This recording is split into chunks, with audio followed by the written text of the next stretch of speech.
Thursday night, and welcome to the Valken Debrief episode number 49. And he's here. I'm not. No. He's here. I'm only here in body. See, I'm not here in I'm spirit. touching him. I don't want. I'm breaking rule number 1. I don't want to be here. We are broadcasting live from the beautiful Colorado Ranch, and this is the show where we share upcoming events, chat with our special guests, and try to give away some free stuff. So thank you for joining us tonight on the biggest budget live show in Airsoft. I'm the Kaiju. You can't even read your own name. I know. Blah, blah, blah, blah. It's been a long couple days. I am the Kaiju, the Supreme Commander of the Valken Alliance, and to my right, your left, he is here, Darth Valken, our Airsoft project manager here at the beautiful Colorado Ranch. And Bullying suit of Airsoft. what? What? So what? Man, we got a lot of folks joining us today. We got Corey Saltsider from Nemesis. We got Michael Wissenbaker from Raptors down in Texas. We got Boss Man Gino. We got Iron Man. Greg Nickel from Hard Strike. Oh, Top down there from Texas. Alex Radke. Yeah, we got Brian Zacharis.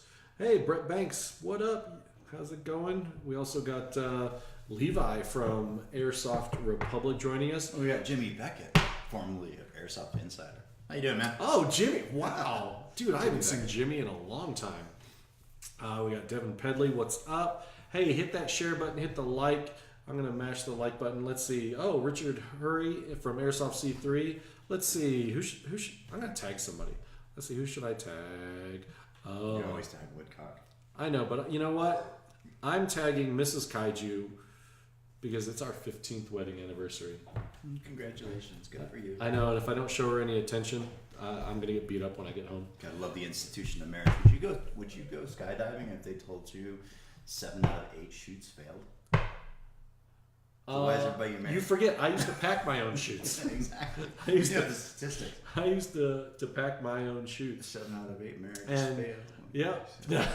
So please share the show. If we get up to 50 live viewers tonight, we will give away one of our Valken Debrief t-shirts as seen on Valken Debrief. Or if you choose, you also have the choice of Join the Alliance t-shirt as well.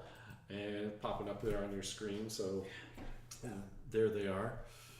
Oh, Josh is wearing them tonight. Wow, that's awesome. So be sure to check us out. You can also go to ValkenAlliance.com and purchase those on our shop page. Tonight's production crew is Holly and Control and B and intern Eric. I mean, we got rid of one when I was out at the state. I think we fired 2 while you were Yeah, gone. that was bad. One I wasn't even here for. And I believe is sitting in on 1 strike so far. I think so. Okay. Kyle and Greg must have been a rough crowd. So. Yeah, they were. And give it up for the best AI mod in the industry. Well, we actually had to roll back the update, so it's 0.5, mod 0.5. Mod 0.5. Had to do some psychosurgery last week, so he's not complete. So he's going all iRobot on us. Right. Yeah, he's missing a few pieces. Missing a few pieces. Not a complete robot. No, not a complete robot. Gotcha. So he was only half a robot. Now he's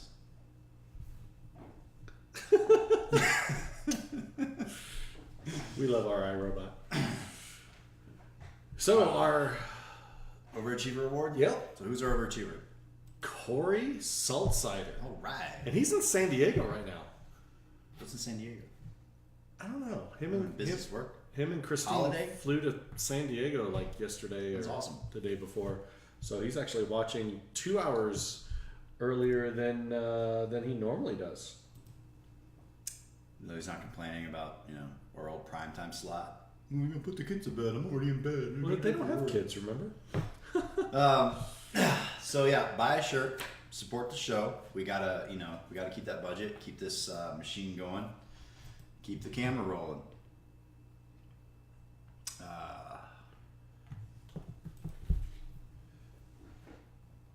So tonight's show is brought by the Valken Alliance. Is that what?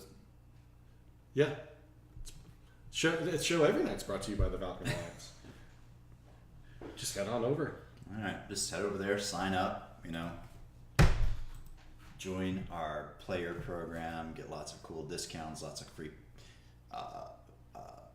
coupons, buy patches, buy shirts, buy beanies, buy kaiju patches if you want.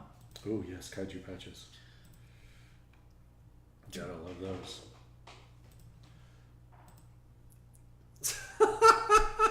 I'm a little lost. Yeah, you've been out of Eric's messing up the screens again.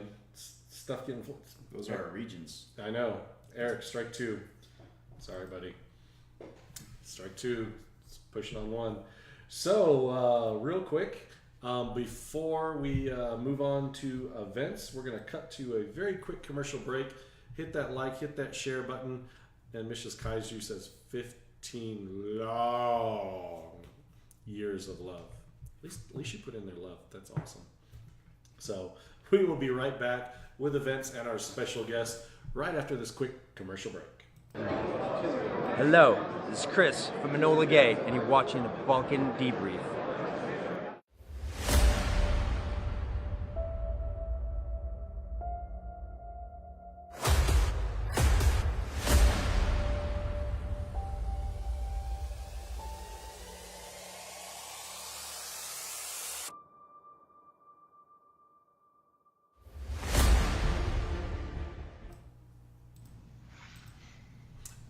And welcome back to episode 49. I like how Mod .5 is messing with us. Yes, he's making sure we're on our toes tonight. Show. Oh my goodness. One more to the big 50, then we'll be over the hill. I know, right? Right. Well, please welcome our special guest for tonight, Greg Anderson. What is up, Greg? Oh, not much. How are you doing tonight? Good. You just sound way too laid back, man. And he's got that gamer headset. Probably got I- some anti-fatigue mats and everything going. I will work on that. Sorry. A Corsair, that's like high speed. And those of you who don't know, we also have an opportunity for you guys to win a t-shirt as well by the Hammer Comment of the Night. So if Mod .5 deems you worthy, then you'll get the Hammer Award for tonight for the most ruthless comment. Comment that doesn't get you banned. Yes. You don't win by banning, you win by, ban worthy. Yeah. So, we got events coming up. We do.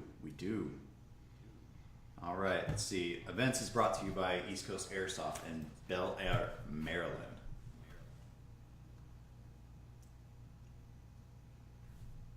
Yeah, that's all you. That's on me. That's all you. It's event time. I thought there's a commercial. No, the people have spoken. Okay, fine. All right, let's get to the 3 minute. The people have spoken. They want to get into it, the meat, much faster. So do you think Mod .5 is can keep up with all the events? Oh. All right, let's do these regions. All right, 10-8 Tactical Grand Opening, July 28th in the Midwest region, Oklahoma City, Oklahoma. Code Nightwolf, July 28th in the Southern region at Gator Paintball and Airsoft Extreme Event in Hudson, Florida. Codename Thunder 15. Who comes up with this? We're talking about. That's like part of logistics, right? Naming it. Yeah, that's Naming part of the event child. economics. So, okay. No. Hey. That is the hardest part. Yeah. Codename Thunder 15. Sounds like something from down under. August 3rd in the Midwest region. It's a Codename Thunder Airsoft event in Lockport, Illinois. Evike Outpost Grand Opening, Siege of Antioch, August 4th in the Pacific region at GamePod Combat Zone, largest indoor field in the country. Yes, 120,000. 120,000? Yep. That'll be in Antioch, California, and you'll be able to find the kaiju. Oh, yes. Yes, First, there. first 100 First 100 players. players to find the kaiju gets a free 1,000-round field bag of Accelerate BBs. Yep. Extreme Airsoft Rhode Island's 9-year anniversary event. Wow. I remember it was like 5 or 6. Dude, you fell asleep. I did. 9-year anniversary event, August 10th through 11th in the Northeast region, South Kingstown, Rhode Island. Operation Extraction, August 11th in the Midwest region at Center Mass Airsoft event in Kansas City, Kansas. Center Mass. Is That's Twig's place. that's what? Okay. Yeah. Okay. Let's try to remember. Bloodlines Machina, August 18th to 19th in the Rockies region. Hard Strike Milsim will be hosting this event near Sedalia, Colorado. So that'll be out in that Rampart Range area. So, better hit the stair stepper. Yes. Yeah. And drink water. It was that's like all uphill. Battle of Naboo, August 18th, Midwest region, Cobra Airsoft Legion event at Blast Camp Paintball and Airsoft in Hobart, Indiana. Hashtag because missile base. Nike missile base. Battle of Chernobyl 5, August 24th to the 25th in the Rockies region, hosted by American Paintball Coliseum in Brighton, Colorado. We have to be there, don't we? Yes. Yeah. Because remember, Friday night's the Tracer zombie game. You know that never once have I been to a Tracer game where everybody has a Tracer. Dude, that would be awesome. I know, it would be awesome. Never happens. War Game, Oklahoma, September 1st through the 2nd in the Midwest region. This is being hosted by D-Day Adventure Park in Wyandotte, Oklahoma. He's trying to get me to go to that one. Yes, you are going with that one. Labor Day weekend. I swear, these guys, these organizers, they only pick holidays that matter to women. Yeah. All right, so here is a short teaser for the event. Roll it.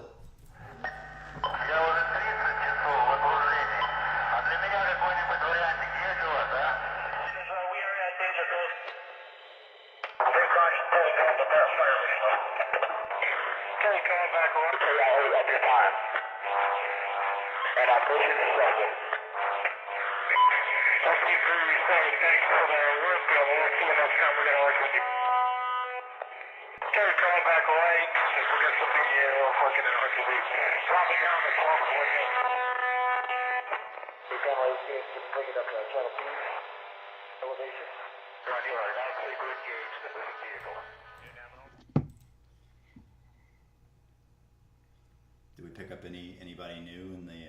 We got Virgil. We got Wade from. We got Ryan Marcus. We D-Day. got Timothy Daniel Selby. Oh my God! Well, he's in Vancouver now. He's in Vancouver. He's a Canadian now, eh? Yes, he is, eh? Yeah. How's that home brew, eh? Hey, Tim. That's strange brew, eh? All right. Resuming events. We have Operation X5, Enemy at the Gates, September 22nd to the 23rd in the Northeast region. This is a Lion Claws military simulation series at Fort Monmouth, New Jersey. Man, I'm surprised you got all that out. It wasn't even on the card. It's just all that practice for the first 40 shows. Oscar Mike 2018, October 5th through the 7th in the Southern region. This is a Centurion Milsim event in Blakely, Georgia. All right. So that concludes our events, and let's go on to our next commercial, which is Cerberus Airsoft's OpX video. Hey everybody, thanks for checking us out here at OpX. I'm Buckwheat from Cerberus Airsoft, New Jersey. Go ahead and do yourself a favor. Check out Valken Alliance at www.valkenalliance.com for your free swag and some really cool guys to meet. Talk about the sport.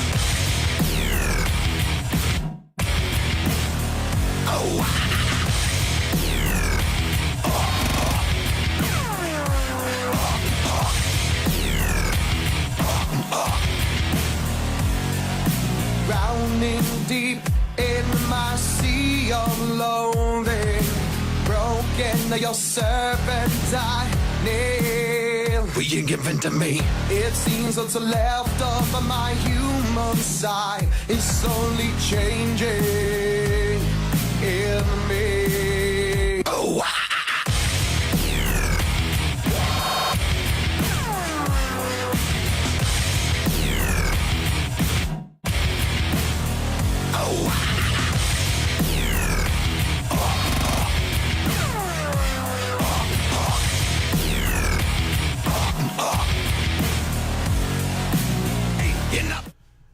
And we're back in episode number 49. If you want to check out the rest of Cerberus Airsoft, go over to their YouTube channel, look up Cerberus Airsoft New Jersey.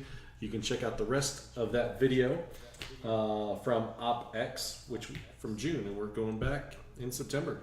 That wraps up the event, so let's see if I can give Eric a heart attack. Wow!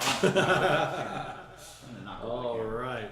So tonight's show, with our new topic-centered format, we are discussing airsoft economics with the one and only Mr.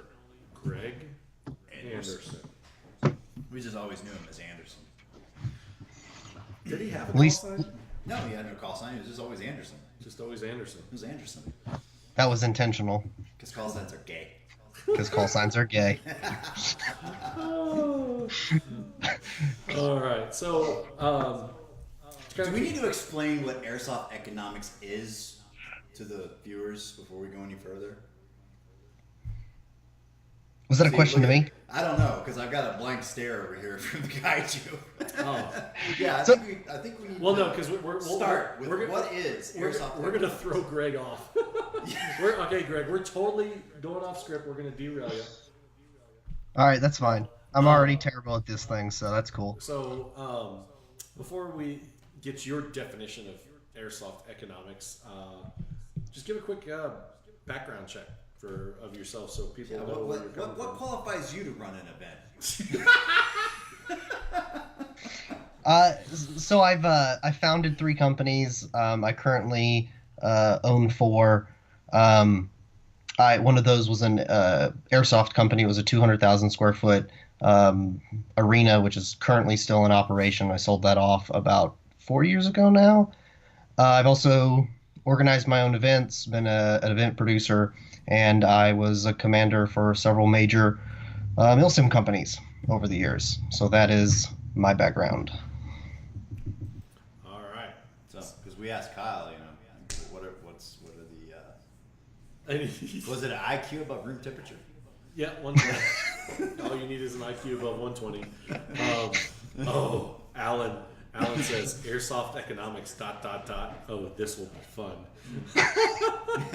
So if you do have any comments or questions for myself, Darth Valken, or Mr. Anderson, just throw them down in the chat, and we'll be sure to have them answered. We won't leave you hanging. Yeah, we got the mod keeps bugging us. Yes. So, Well, first thing, the most important thing is it's the Anderson. Thank you very much. the Anderson. Ed Anderson. It means fighting chicken. Sorry. Oh, it's all right. No, it's great. So, All right, so we got a little down low on the professional background. So, what are the building blocks of being a successful airsoft entrepreneur? Is that a thing? entrepreneur, yeah. Because Like- you can't really say business. Because I think Like, but entrepreneur. entrepreneur insinuates successful, and I've never heard of anybody retiring. Oh, so you're saying it's a double positive. Yeah. So, Sorry. Yeah. So successful airsoft entrepreneur. Obviously, what we mean by that is, what are the building blocks of creating a game or a company that allows your consumer base to not only come back but bring their friends. Yeah, what I'm interested in is moving people from this is just a hobby to giving them the tools to make this a real career for them.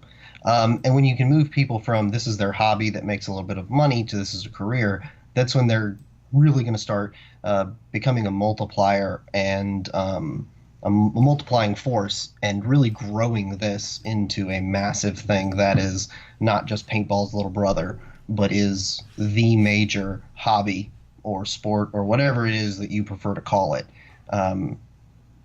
in our kind of sector of entertainment. Oh my God, I got a legitimately serious answer out of that question. That's awesome. I know. Rich from Airsoft C3 says running any business is hard, whether you're a success or not. It is. That is a fact. And to talk to your joke about successful people in airsoft, that's a normal thing. In my first business I started, it's the production business. It's for concerts, and the piece of that business that is the least profitable is audio, because people enjoy doing it. And when people enjoy something, they're willing to do it out of their garage. They're willing to bid the price down, and so that's very much the case for airsoft. You get a lot of people bidding the price down. You get a lot of people, just saying, I'm going to do it for fun, and they think that that's good, but what it does is it creates just this. It makes it really hard for the people who could create legitimate businesses. But absolutely. I mean, you've got obviously what I've seen on the retail and like the teching side of the business. And to preface this, I'm not talking about anybody in the chat or even anybody I know. But when you're trying to run a business and you're trying to create a customer base and you're trying to cater to that customer base, there always seems to be that one guy who views himself as being a benevolent,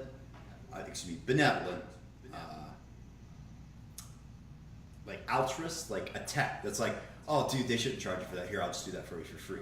And I think that that's one of those things that people love doing it. And then there's the anarchists that hate seeing people charge for a service. So they do it for people for free. So that creates this expectation that they shouldn't be paying for you to, diagnose their gun, look at their gun, check their gun, fix their gun. Because it's like, oh, my buddy over there says he'll do it free. Okay, fine. Go take it to your buddy over there. And, it just kind of like drives down the value of someone's skill set. There's a lot of that going on.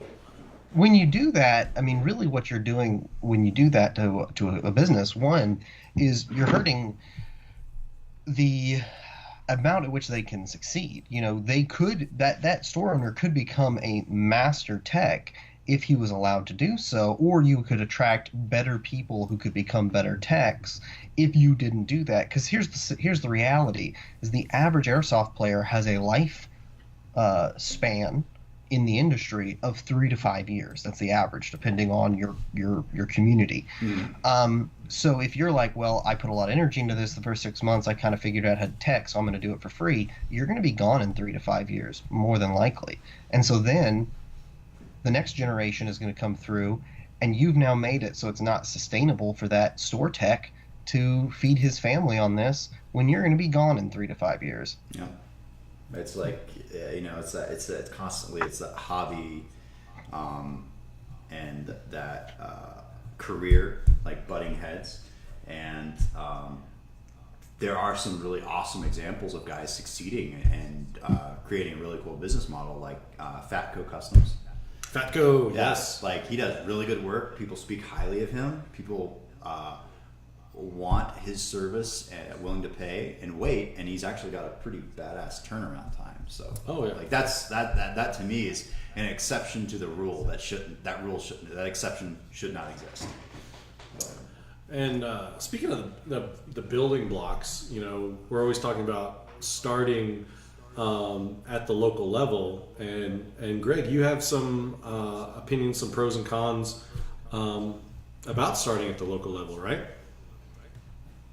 What are you talking about with stores? Starting a store or a field or entrepreneur, airsoft entrepreneur. We're using big words that we don't know what. I think we talk about stores most often, but I think the less commonly discussed is fields. So fields or an event is probably like, what are the pros and cons of starting that at the local level? Well, so those are honestly where I think the real potential to make money is at. I think is the local level, and I think when you are getting into airsoft, the thing that you need to understand is you're building communities, and so all of your business decisions need to be revolving around building communities. and what do you need to do to build that community up? I mean, you look at industries that are similar to us, cigar lounges, and people might say, well, that's not an interesting. It's a hobby that you go to. You go to this place, you Gas buy. Castro, like I can't see enough like cigars and cold pressed coffee on his Instagram. So those are the sort of things that are similar to us, and so they succeed by building community, and there's a bunch of other things I'm leaving out here, but that's the thing you need to start focusing on first. If you want to own a store, if you want to own a field, we're talking about fields, is community first. And one thing that I think is really big, when I owned my field, it was a great community. It really took off. It was doing great because we were not afraid to eject players. I am a big believer, whether it's a local field or it's a national game, I believe in the you are a participant, not a customer when it comes to that sort of stuff. And I'm not afraid to tell you you're wrong and get out. Because if you are not, a lot of field owners will sit there and go, well, I'm having a hard time paying the bills, and that's one paying customer. But there is an individual who specifically at my field got banned because multiple people had an issue with him. And I saw attendance increase after we banned that individual. And so that's a huge thing. That's building community, and it really is all about building community. I think another example of a hobby building a community, you know a lot about, like tabletop games. Oh, yeah. Stuff like that. That's a really strong community, and, I don't do it myself as much as he tries to drag me into it. These guys play on a consistent basis. They sustain the numbers of participants for whatever raid or game, tabletop, if it's card games, and then you go to cons and that grows, and it's really solid. It's not as fluid. Like I see airsoft as being highly fluid, and that point in case you made about ejecting players, I think some of the pitfalls of a field is having a house team or a sponsor team. Because they think that they become like walking advertisers, when really they become what's the word I'm looking for? They're a liability. They are a liability because they start to get to a point to where they think they are above reproach, that they can bend the rules, and then that puts players off, and it creates like that. It's field rats. Well, it's a self-fulfilling prophecy, because normally what you happen if you have a sponsored team, you're cutting them some kind of discount, so they're going to show up more often, and so they're going to become better because they're showing up every weekend. And the secret about airsoft is, whenever you're getting your ass kicked, it's because the other team's cheating. And so even if they're not a team of cheaters, everybody's going to think they're a team of cheaters because they're just better than everybody else, because they show up every single weekend because they're getting the buddy rate, and they can afford to show up every single weekend. So the concept of a field team is a terrible idea. And then on top of that, that field team, whatever side they're on, they're going to roll that side. Mm-hmm. So especially, I was on a field team when I first moved to Denver. It's absolutely that. Every single nuance of the field. How the opposing team behaves when they start from one side or the other. And they appear to cheat because they're a dominating force. That's how I felt at Covert Ops this past weekend, when even though they'd only been doing they added airsoft to their paintball field like 3 weeks ago, there had been kids that had been playing there 3 weeks in a row, and I was just getting pumed by the corners. But we have some comments in the chat. Marcelo from the Steel Reapers, actually here local in Colorado, and Greg, you probably heard about the fire at Kiowa and affecting a lot of the Colorado player community. Marcelo commented he's finding it hard to start an airsoft field, and when asked why, his response was, try to put what players want and what Marcelo can afford: field insurance, location, etc. Overhead, props, maintenance. So there's a lot there. So first thing, insurance. A lot of people make the mistake of purchasing paintball insurance instead of airsoft insurance. And I've shared that around, a lot of the actually national companies. I've shared my insurance with them, and it's airsoft insurance. The company is a subsidiary of a company from London. that I found. You can go and find them. But a lot of times when you go to these insurance brokers, you just met someone who was a friend, and these people have no idea what you're talking about. And so they just look up paintball, and they're going to get you paintball insurance. And paintball insurance this is how you know if you have paintball insurance. It's stupid expensive. They have stipulations on it because paintballs can kill people. Airsoft cannot. Yeah. And because you have the air, you have the size of the caliber. People have died from paintball injuries. I thought we were just talking about freezing paintballs and nailing them in the noggin. That's an urban myth.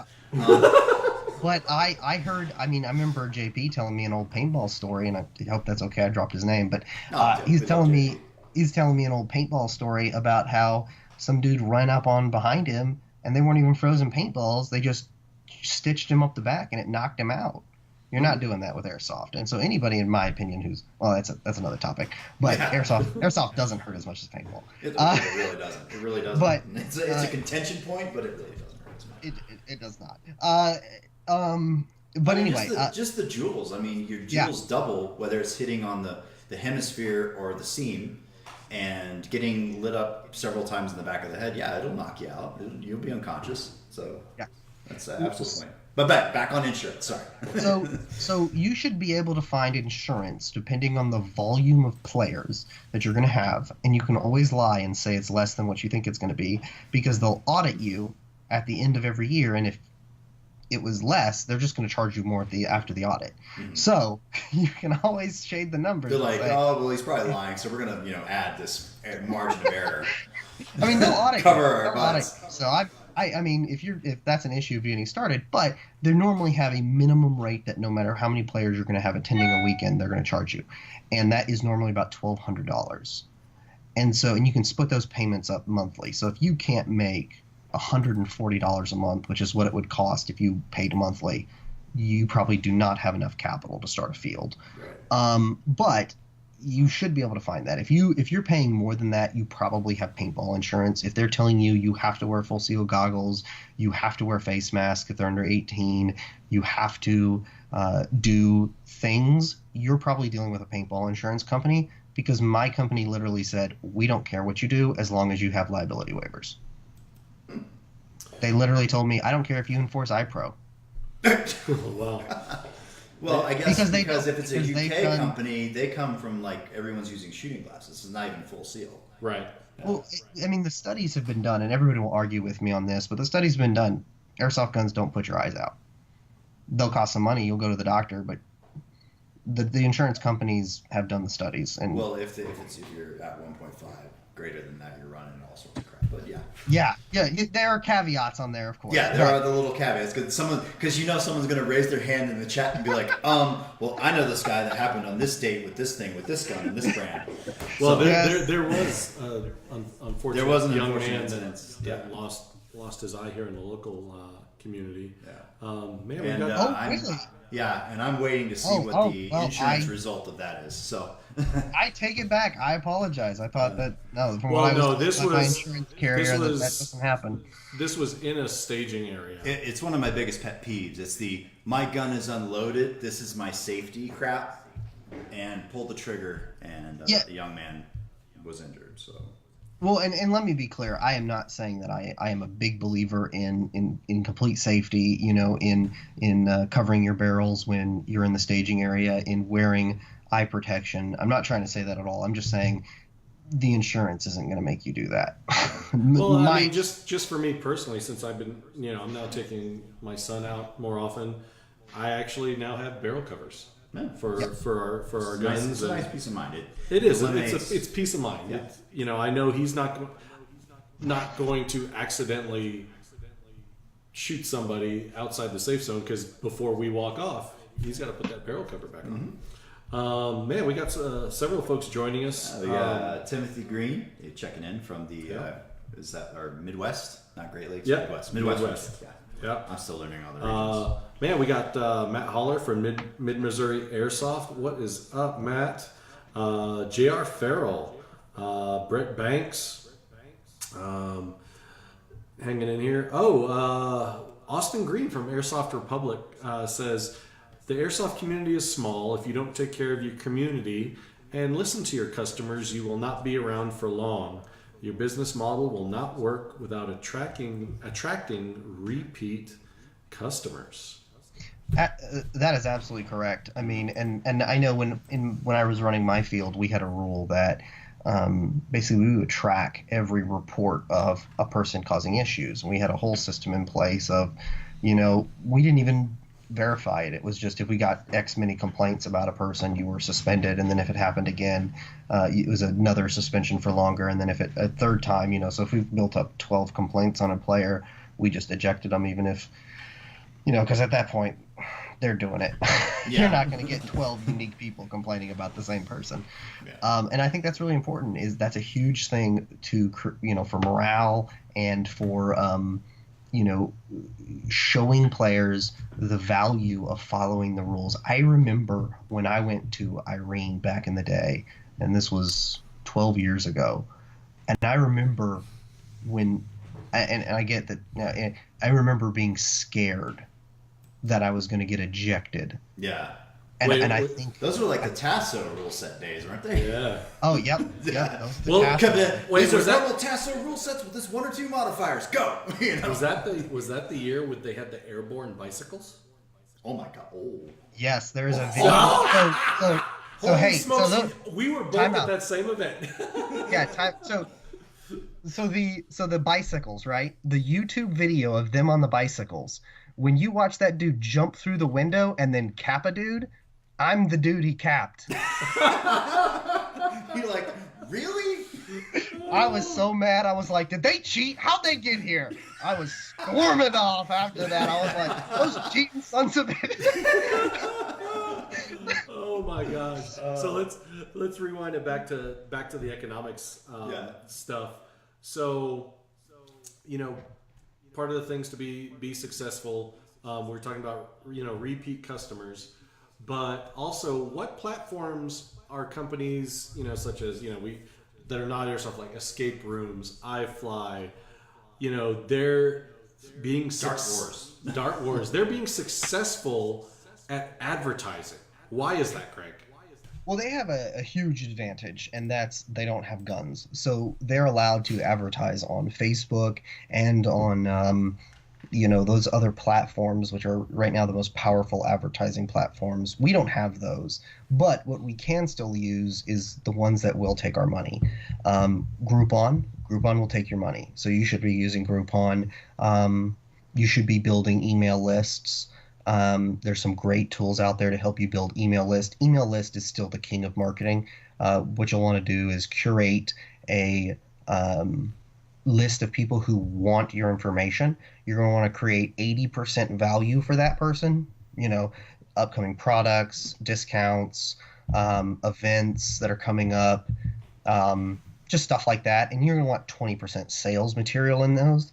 And you just want to generate reminders so people remember you and remember the hobby, the community, and they'll just keep coming back. They'll come in more often. They'll come to more games. So email lists are huge. I'd be using Groupon as much as I could.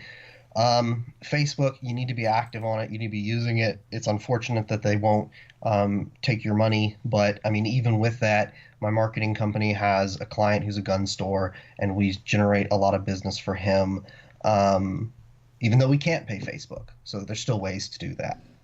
So, but definitely Groupon. If you're look into Groupon. Oh, dude, moms love Groupon. Oh yeah, moms love it. They love that stuff. Oh my gosh. Like not even. Well, and that's the other thing is that those people are doing. They recognize that. I'm really glad you said that about moms. You should be targeting 12 to 14-year-olds. They're huge as far as a financial piece of your business. And you target them through their moms, and that's Groupon. Yep. And It's like women are like where I can take my kids and just be like have my own time for like even 2 hours. I'll pay anything for that. well, and when you think, I mean, there's this daycare in the city that I live in, and it's it's just for moms to drop their kids off. You can't leave your kid there for more than 12 hours in a week, and they charge like $15 an hour, but you can just drop your kids off whenever you want, and that's what it is. And they make gangbuster money you as an airsoft provider can be the same thing. And this is a wonderfully powerful thing, because I don't know about you guys, but for me, Boy Scouts was a big part of my growing up and coming of age and learning leadership. When you're building this community, it does the same thing. It's one of the huge things that we're losing in our community, in our nation, and our society as a whole, is interaction between older males and younger males. It's actually stigmatized a lot as this weird thing that you shouldn't do, and young men should be raised by women. I disagree with a lot of that, and I think that younger men need older men to teach them how to be men. Yeah. And airsoft can be a huge vehicle for that. And so personally, that's the biggest reason I'm passionate about airsoft. So when you say I want to attract 12 and 14-year-olds to my local field, don't think about it as and as a negative, that these are young kids and we don't want them playing with us. Help teach your community that this is a positive thing, that we're not only getting to do something that's fun and the business owners getting to make money, but we're getting to teach a lot of young men who might be raised in a single mom household what it's like to be around men, and in an environment that's all based on honor and integrity. And that's why it's so important to, enforce your rules and inject people and that kind of stuff, is because you do have these younger players who you want to set the example for. This is what honor and integrity looks like. Okay, so I'm gonna take a little pen. No, it's awesome. We're gonna come back to that, but I'm gonna do something. The chat's going off the rails here about blank firing grenades with Matthew Holler.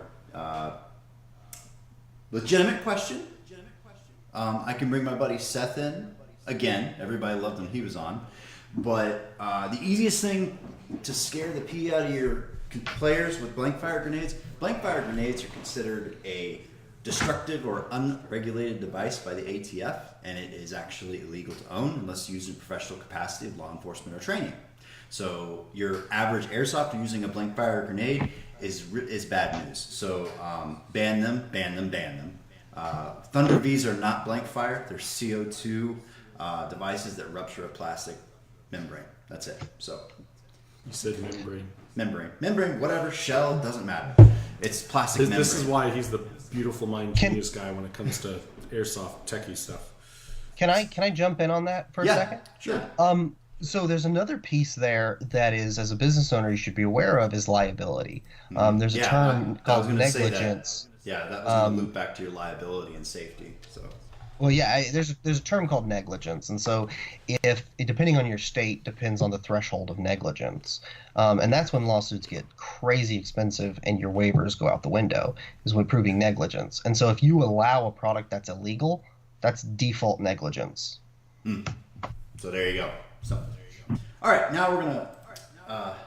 Dave DeMoro. What? You are the first person in airsoft that knew the ATF rule.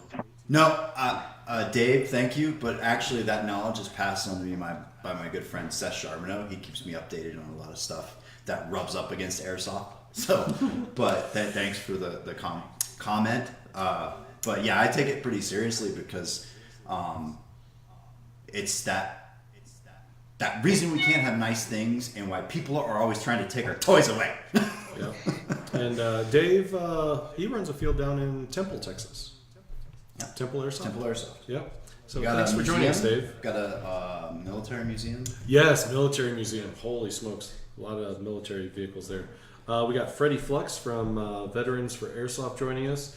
Hey, we got Raw Giggles, Tiffany from out in California.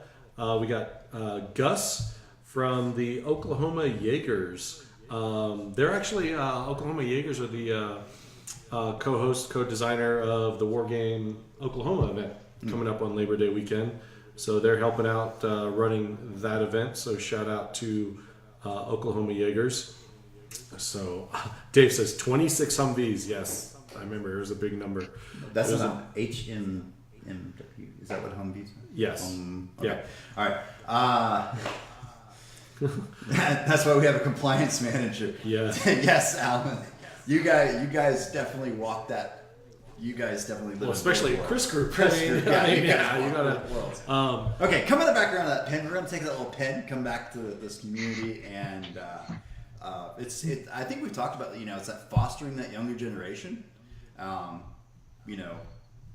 helping them in that arena of honor and integrity. But shining a light more on the fact that you do need young men interacting with older men, but not only that, but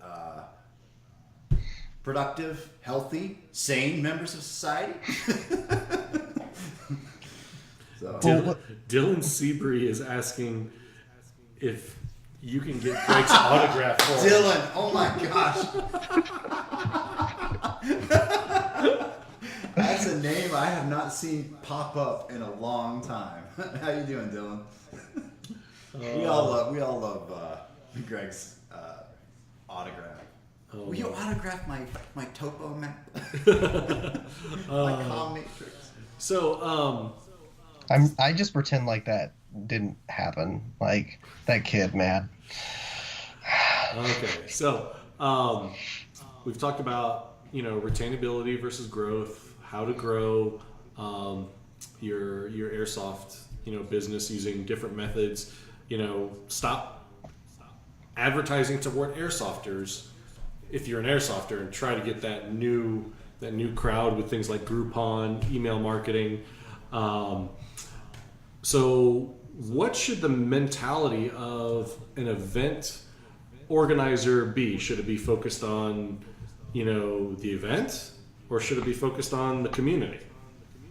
It should absolutely be focused on the community. I mean, you can have the best planned out scenario and missions and everything in the world, but if your community's terrible, it's a terrible event. And you can have the worst scenario and everything in the world, but if the community is really good, you're going to have a great time.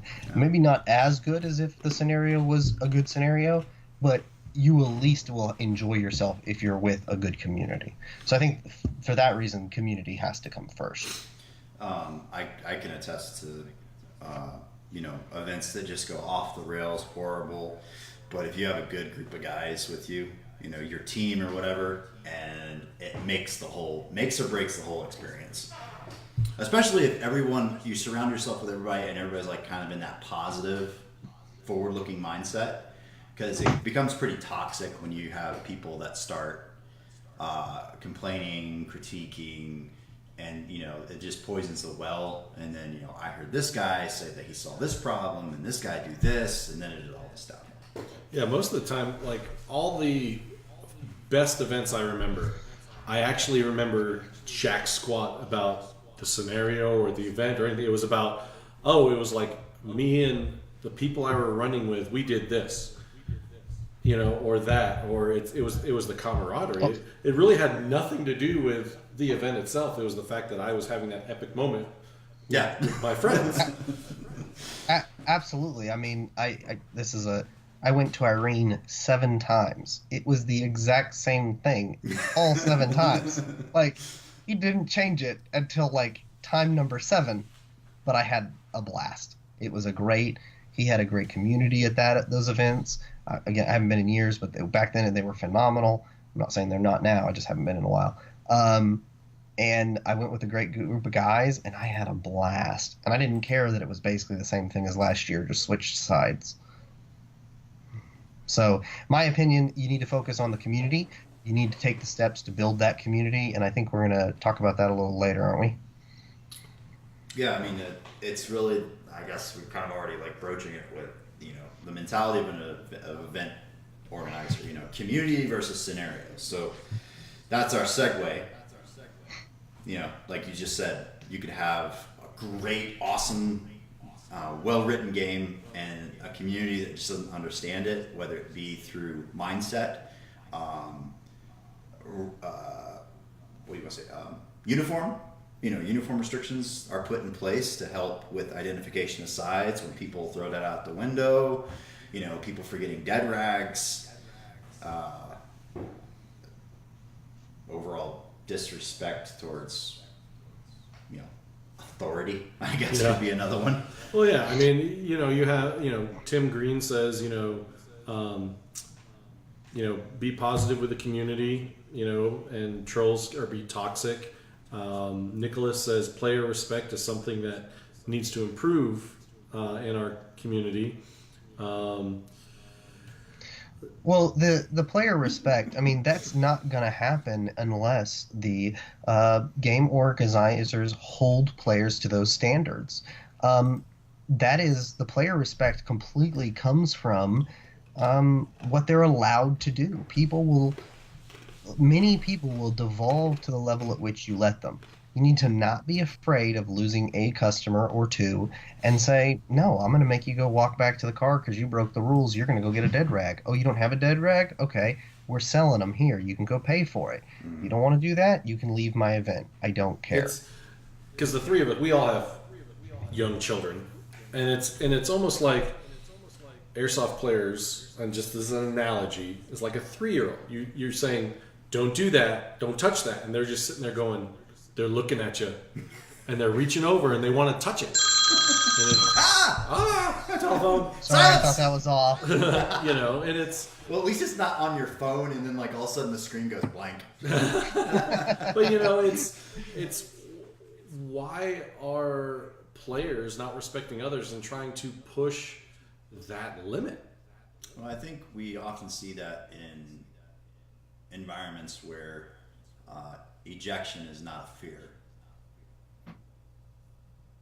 I mean, you could basically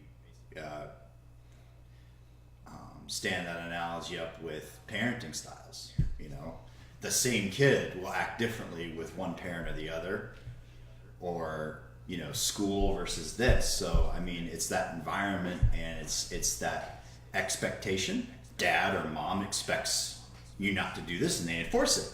Dad doesn't care, so so yeah, they get away with it. So they constantly push that boundary, and I think that there's a lot of cases with fields where they're afraid to. They feel they're being too rigid, and then they're afraid of being called the German word. So, well, one thing I would say is that we've kind of been talking about it in a negative term, like they're kids. We as human beings, the reason that we're great, the reason we've been to the moon, is because we push the limits. And so you've got to understand about humans, they're going to push the limits.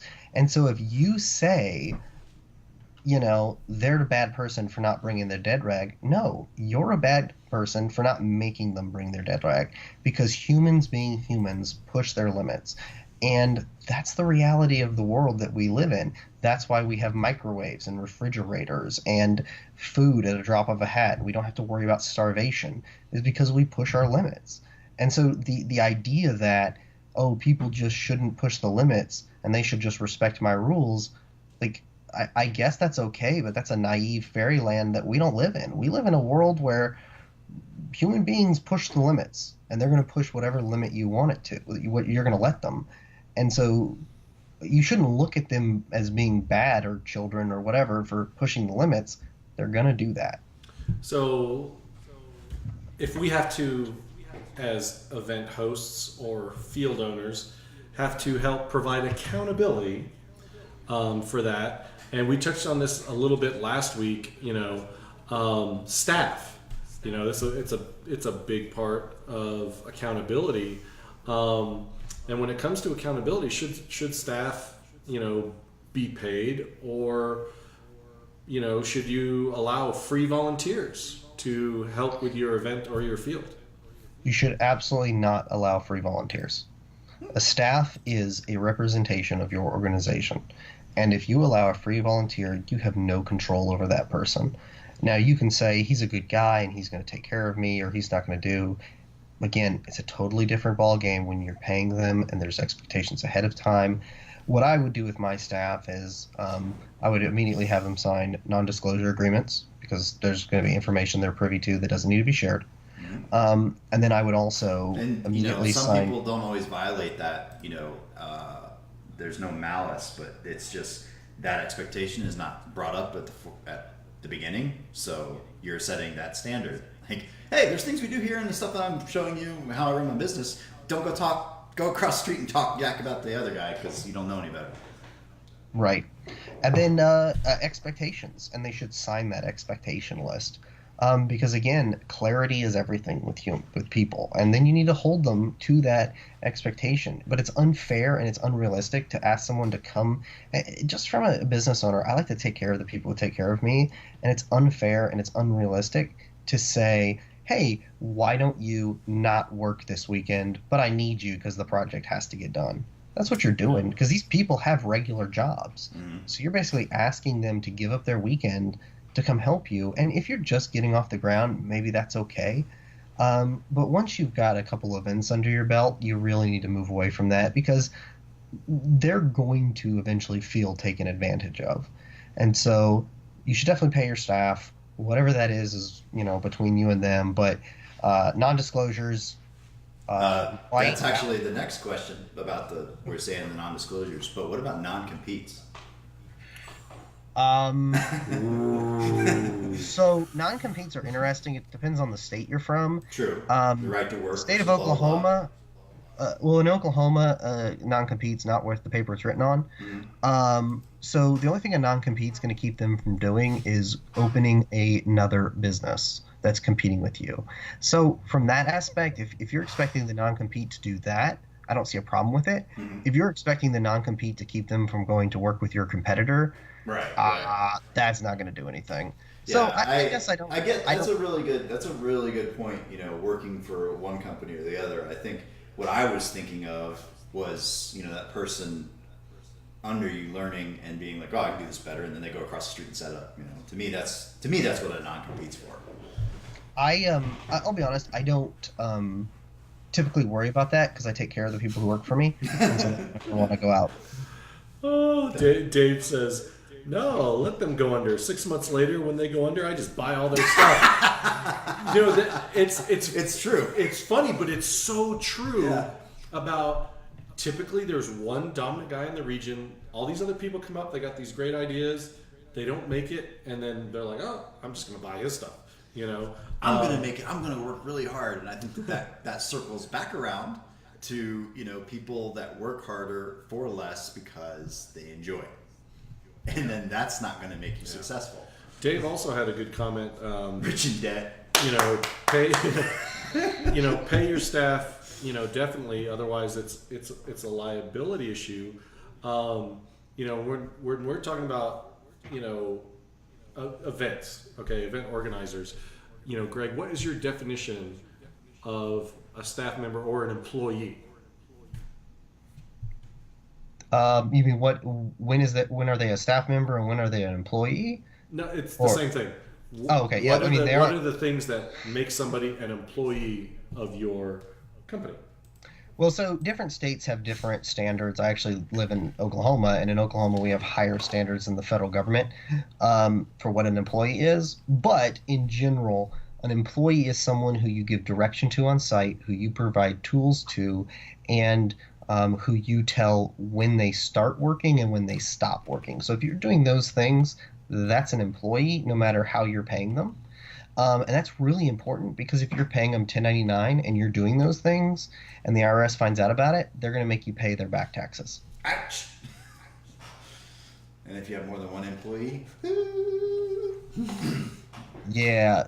I actually found that out the hard way in one of my businesses, but yeah.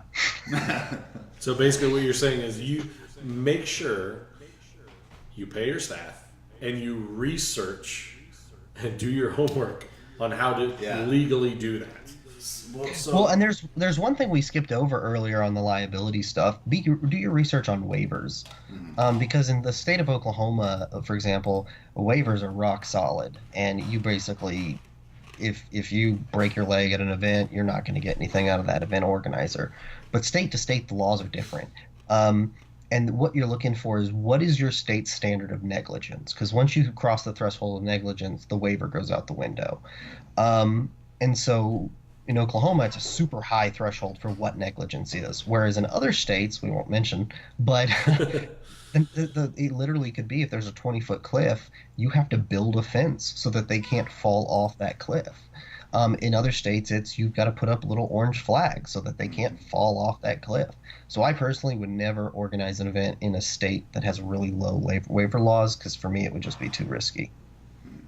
I think in closing, because we're running over our time limit, our budgeted time limit. But when you go into employees, paperwork, waivers, all that sort of stuff, I think one of the things that's most often overlooked in airsoft, because everybody is friends and people are doing it because they enjoy it. And one of the things still really good friends with these, guys today, still in business, but paperwork, contracts, agreements, everything needs to be written out in paper. Good buddy agreements, handshakes, even necessarily. I know handshakes are binding in some states, the other, but I think that unless you clearly define the roles, responsibilities, percentage of ownership, exit, entrance into the company, it all becomes subjective, and people have their own interpretations of it, and then that can cause a lot of problems between business partners and such. So kind of sound like evil corporate overlord, but really you need to cross all your T's, dot all your I's, like draft that paperwork, create a solid business plan, and lay the good foundation for your. And we didn't even touch on LLCs or DBAs, doing business as, to protect yourself. Yeah. Absolutely. LLC. If you're in airsoft business, LLC. You don't want to do a DBA in the airsoft business. Or what's the other one? The LLP. Yeah, whatever. I don't know. Years ago, in another lifetime, limited liability partnership. That's it. Yeah. Which brings you into a whole other tax law. You don't want to do an LLP. Don't LLC. Yeah. All right, everybody. That's all the time we have for tonight. Let's check in with our mod to see if he was paying attention, and help us pick a winner for our T-shirt giveaway. Did we mod 0.5? Did we hit the magic number 50, or was there a hammer comment? Savage comment of the night. No, actually, it looked like everyone was being very. No, the people had some really good questions, really good information, really civil, like unusually civil. No, but they were being adults. Yeah, both being adults. Thank you everybody for participating and joining us tonight. Looks like the mod. Highbrow, as we call it, highbrow airsoft. The mod saying we only got up to just under 40 viewers, so a little bit short. So no T-shirt tonight. So we'll be coming back next week with Airsoft Republic, one of the new up-and-coming event producers in the Midwest region. And next week's topic is going to be location. They've been finding some really sweet venues, and so we're going to talk to them about that. I'm going to be broadcasting live from Antioch, from GamePod next Thursday night. I get another week off. Oh my goodness. Well, thank you for joining us, Greg. We really appreciate it. And if you just came in late, don't worry. The video will be uploaded onto Facebook and YouTube. Tomorrow morning it'll be up there. If you just want to hit the YouTube channel and listen to it like a podcast on your way into work, that's also available. So be sure to follow us on all our social media channels. And thank you all for joining us. Greg, you have a good one, buddy. Thanks for being here tonight. Thank you for having me. Good night, everybody.